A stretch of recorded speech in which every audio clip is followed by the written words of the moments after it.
Questions have been raised about whether I know of direct evidence that Mr. Trump or his campaign colluded with Russia.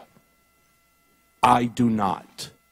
And I want to be clear, but I have my suspicions.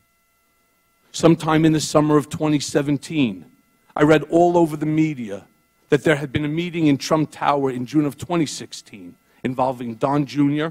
and others from the campaign with Russians, including a representative of the Russian government, and an email setting up the meeting with the subject line, "Dirt on Hillary Clinton." Something clicked in my mind. I remembered being in a room with Mr. Trump, probably in early June of 2016, when something peculiar happened. Don Trump Jr. came into the room and walked behind his father's desk, which in and of itself was unusual. People didn't just walk behind Mr. Trump's desk to talk to him. And I recall Don Jr. leaning over to his father and speaking in a low voice, which I could clearly hear, and saying, "The meeting is all set." And I remember Mr. Trump saying, "Okay, good, let me know."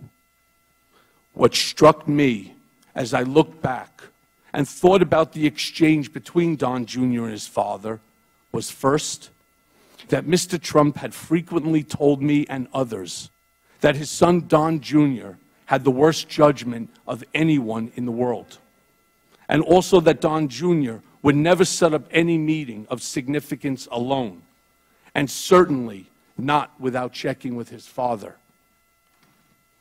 I also knew that nothing went on in Trump world, especially the campaign, without Mr. Trump's knowledge and approval.